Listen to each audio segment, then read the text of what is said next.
Ching Ching is coming at her and trying to fucking tackle her or whatever he's doing. Because we got the lead Cenobite, which is Pinhead. Then we got I can't remember the lady. In the book, she was called Deep Throat, but they changed it for obvious reasons. But the fat one was Butterball. Yeah.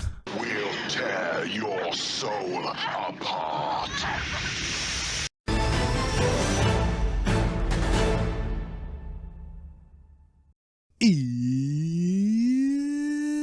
Welcome to the list. I'm your host, Enterprise. Joining me as sometimes we compare Felix. The title we're scratching off the list today is the 1987 classic. I've been calling all these classics. Cult classic? They're cult classic. Hellraiser. That's a pretty safe bet. Hellraiser. What I thought this was, because I've not seen it before, I thought this was a guy who was haunting people and he's trying to drag them to the depths of hell to switch places with them. That's what I thought this was. Neta? That's what I thought. I'd never seen it before, so I had no idea what it was about, and it kind of freaked me out. So that is an interesting take for this movie. But the actual plot is a woman discovers the newly resurrected, partially formed body of her brother-in-law.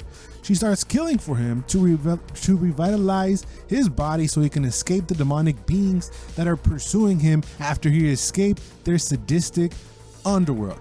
I will say, by not reading the premise and going in blind, I was lost for like the first 15 to 30 minutes it felt like I was watching a series and I missed an episode. So reading the premise helps a little bit, at least for me. Because I didn't know where it was going to go. I had no idea what it was in store for me, which is part of the fun. But it took me a second to like put the pieces together of like, the homeboy died in the house. She was cheating on with him, but if I would have read that prior, that would have helped my stupid brain a little bit more. I will say it does start off fucking gnarly with body chunks and chains everywhere. It looks like a BDSM gone wrong. Putting homie's face back together was fucking wild. It is a movie with a lot of fucked up sequences.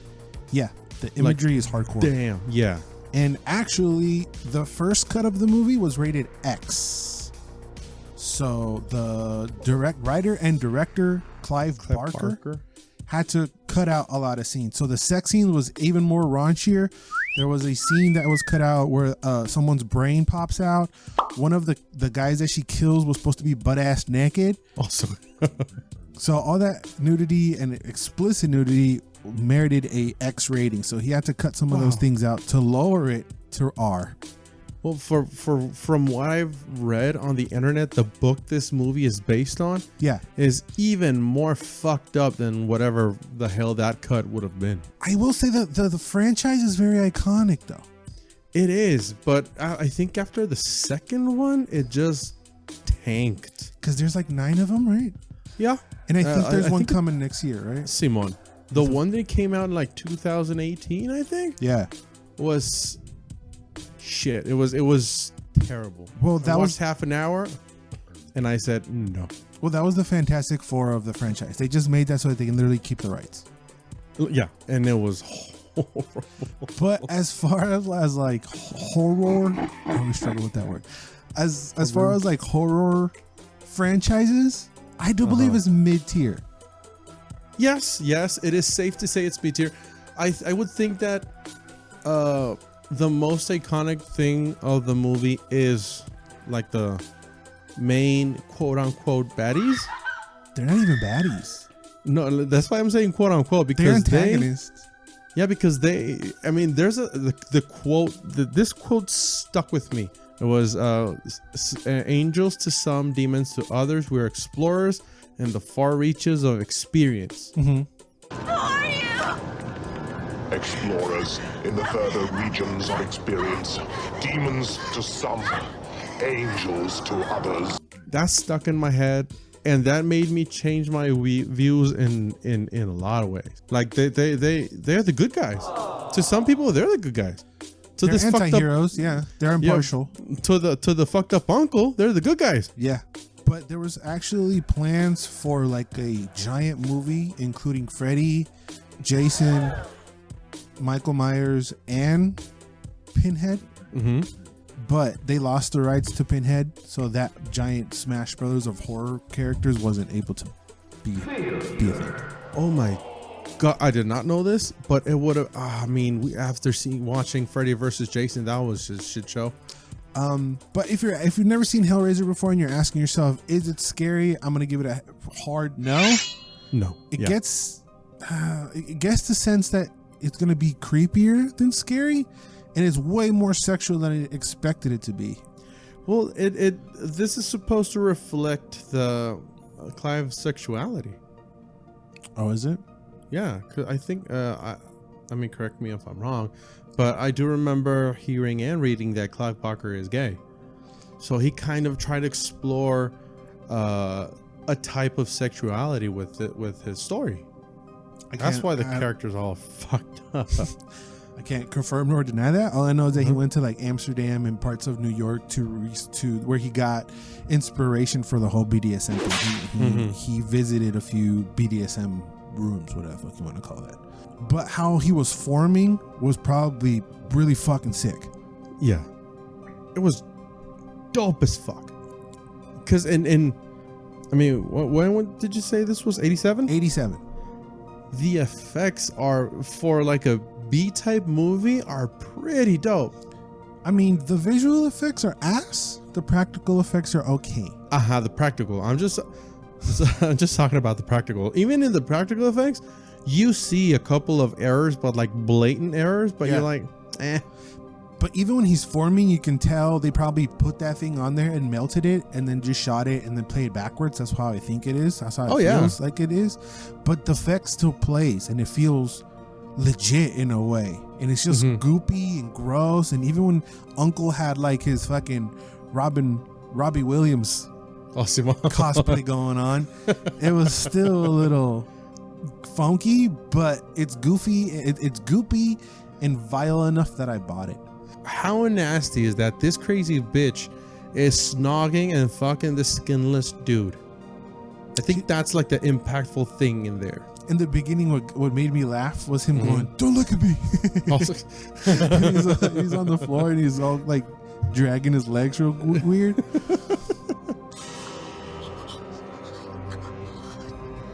Don't look at me. But yeah, that whole thing is weird. Like the sickest person probably in the whole movie is the stepmom. Yeah. Then fucking fucked up uncle. But yeah, everything is weird. The poster is off. The title of the movie is off. Like they put Pinhead in the center of it, and he's barely in it. And he barely talks a little bit. He's he's like the leader of the Xenobites. Again, like I mentioned before, they're extra dimension demons. And I was trying to figure, okay, so is he the main guy? And apparently, yes, he is the leader. But when this movie came out, he wasn't named Pinhead. When he first appeared, he was just an unnamed protagonist. Pinhead his real name later on was the Priest. But the fanfare ended up changing it to Pinhead. So people were calling him Pinhead so much that they actually adopted it and changed it in one of the comics, and he's officially Pinhead. Simon. And they're not on screen that much, but when they're there, that their presence and the fucked upness of what you see them represent it just takes the whole thing. They're so nasty, but they're cool. Like something you would see as a Doom enemy. Like especially that one, like I don't know what the fuck to call it. The one that was chasing the Mija down the hallway. That gave me serious Doom vibes. That's where one of the mistakes comes off, because you can see the wheels and the motor of the thing working. Yeah, but he's so foul that it doesn't really matter. Yeah, it doesn't really matter. I can't remember his name, but I do remember the other ones, because we got the lead Cenobite, which is Pinhead. Then we got I can't remember the lady. I think she was just called Woman. And in the book she was called Deep Throat, but they changed it for obvious reasons. Yeah, exactly. But the fat one was Butterball. Yeah. And the faceless guy is the Chatterer. The Chatterer, which I think in the sequel, those two designs were changed because it was a bitch to put on that whole one-piece prosthetic. Simon. And Homeboy inside the Chatterer couldn't see or like breathe properly. Yeah, I did like that the creepy crew turns out to be like unintentionally heroic. They're unbiased. They're like, this guy's an asshole. We just want him back. But if you want to switch places, she's like, oh yeah, cool. And then it's just, I like that element of it. I was just expecting more of Pinhead specifically. Yeah, they're kind of absolute in there. This has to happen, and if it doesn't happen like you want to, we're just gonna make it happen. Right. Regardless. There was this one part, because y'all know I hate rats. When he was standing over them when they were making out and he slices the rat, it's just so fucking foul. Yeah. It is foul. There are a lot of images that even from 87 hold up to like nasty, which that was their purpose. I do feel it got a little bit goofy when the homegirl starts to get involved and the boyfriend, and it just because it's 80s cheesy, but it's nothing too terrible. No, I mean, you can live with it. Yeah. And by the end, when the house is coming down, you're like, come on. Yeah, those effects were pretty butt. I'm sure you weren't expecting this, but Nintendo wanted to make a Hellraiser game, but the programmers weren't able to get the game codes correctly, so their time passed, so they weren't able to put one out. So there would have been an NES Nintendo game. Okay, what? Yeah. Wow, damn, Nintendo got their kink on. But I think the image that stuck with me the most from the whole movie was obviously when the hooks are inside Homeboy's face and he gets pulled apart. Ooh, that part is rough. Not rough like visually, like visual effects wise, but impactful. It's impactful, and you're like, God dang, it's just rough. Yeah, it like kind of lets you. I mean, after looking at these fuckers, that lets you know what's happening in the labyrinth, but that also lets you in the ruthlessness of what they want and how it's going to happen. Right. Like you said, we're taking it whether you like it or not. And I respect that a lot. Yeah.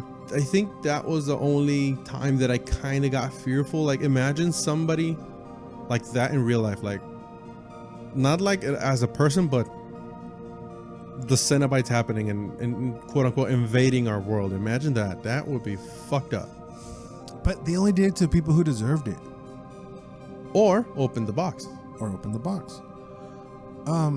I was a little curious to I'm pretty sure this all gets explained in the prequels in one of the 9 movies, but I wanted to know a little bit more where the box came from, what the fuck was up with the homeless guy at the end. I just think that the old guy that sells it knows obviously what's up in the box, and then he knows especially, and then that homeless dry bone dragon guy recollects the puzzles for him. I think they're like in cahoots, and then takes it back to him just to get money or something. I think that's the guy who made the box. The homeless dragon. Yeah, the box is named the Lament Configuration, and I think he made it. But what's the angle here? They just want to sell it as many times as they want to collect money. Well, yeah, he wants to collect money, and the Cenobites want souls. Okay, it's just. I mean, it's 80, so it should be that simple. But because it's so weird, and you want to invest and you want to know more, these questions pop in my mind. Yeah, they totally explained it later down the line in the movies. They're even chancla.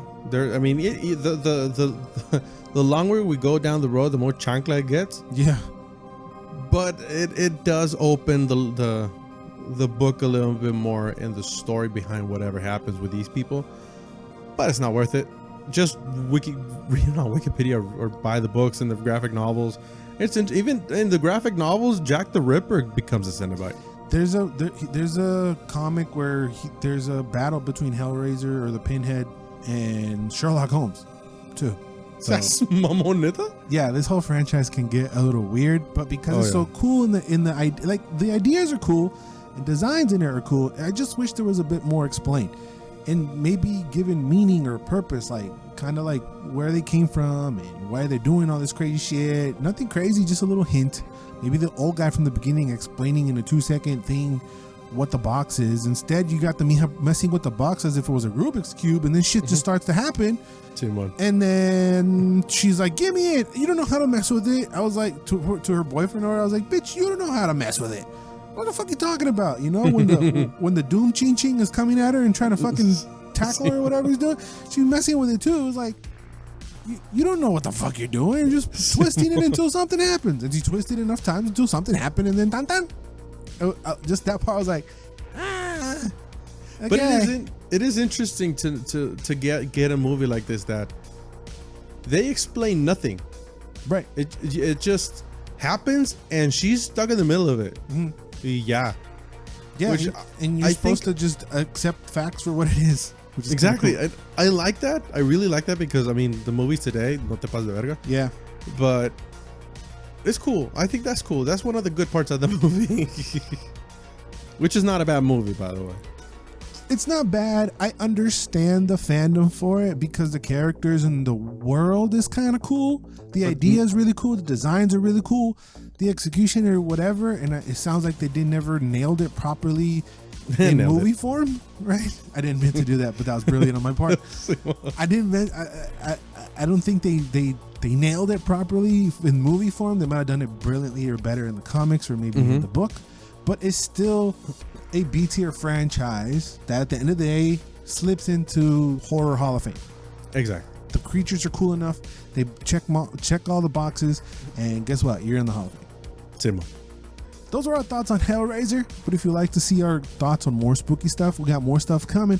And we already talked about the spookiest of all, Hocus Pocus, right over here. Fuck yeah. Click on one of these to go watch that. Thanks for watching, and don't forget to always and forever you do you. Bye-bye.